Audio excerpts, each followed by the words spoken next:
जिसने अपने पति को 40 दिन की यातना में खोया, वो रानी येसुबाई।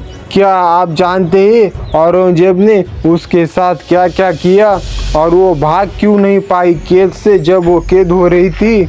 संभाजी की हत्या और येसुबाई की गिरफ्तारी। 1690 को तुरापुर संभाजी महाराज की हत्या के बाद औरंगजेब ने मराठा आत्मा को तोड़ने की कोशिश की।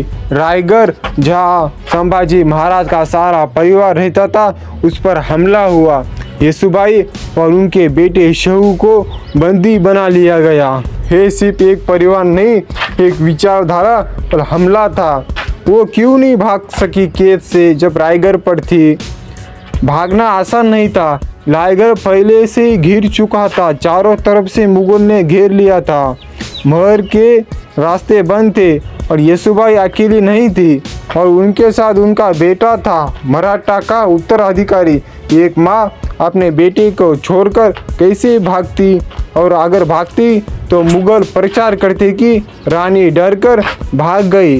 वो मराठा की आत्मा की रक्षा की भगोरी नहीं थी। औरंगजेब ने उन्हें अपने शिविर में रखा, कोई जेल नहीं बल्कि एक राजनीति पिंजरा बनाकर।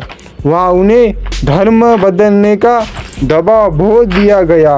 कहा गया, इस्लाम धर्म अपनाओ, तुम्हें सम्मान मिलेगी, सत्ता मिलेगा, सब कुछ मिलेगा। लेकिन येसुबाई ने साफ इनकार किया। उन्होंने कहा, मैं मराठी हूँ और मराठा आत्मा को कोई कैद नहीं कर सकता। उन्होंने न मराठा छोड़ा न धर्म छोड़ा। मानसिक यातना और उनके बेटे की कैद। उनके बेटे शहू को भी कैद में रखा गया। एक माँ जो अपने बेटे को दुश्मन की छावनी में बड़ा होते देख रही थी, हर दिन एक नई यातना, एक नई चुनौती। लेकिन येसुबाई ने न रोया न झुकी। उन्होंने अपने बेटे को मराठा संस्कार में ही बड़ा किया। उनकी चुप्पी ही प्रतिरोध बन गई। बाहर राजाराम छत्रपति बने, संभाजी घोरपड़े और धनाजी जादव जैसे योद्धाओं ने मुगल शिविरों पर हमला किया।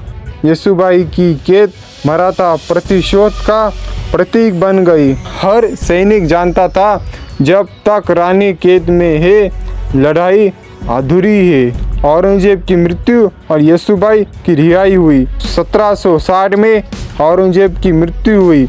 मुगल सत्ता में संघर्ष शुरू हुआ। बहादुर शाह ने सत्ता संभाली और राजनीतिक समझौतों से तहत येसुबाई और शहूजी को रिहा किया गया। ये रिहाई कोई दया नहीं थी, ये मराठा प्रतिरोध की जीत थी। शहूजी को छत्रपति बनाया गया, लेकिन येसुबाई ने कभी प्रचार नहीं किया, कभी सत्ता नहीं मांगी। उन्होंने सब खोकर भी मराठा आत्मा को जीवित रखा। उनकी चुप्पी ही इतिहास की सबसे बड़ी आवाज़ थी। आज इतिहास संभाजी महाराज को याद करता है, लेकिन येसुबाई की चुप्पी, उनका प्रतिरोध, उनकी पीड़ा, सब कुछ धुंधला हो गया है। लेकिन अगर आप मराठा आत्मा को समझना चाहते हैं तो येसुबाई को जानना जरूरी है। और वो सिर्फ एक रानी नहीं थी, वो मराठा आत्मा की आखिरी दीवार थी। अगर आपको इतिहास की सच्ची कहानी अच्छी लगी हो, कमेंट में जय भवानी और जय शिवराय और जय येसुबाई लिखना मत भूलना। Thank you so much.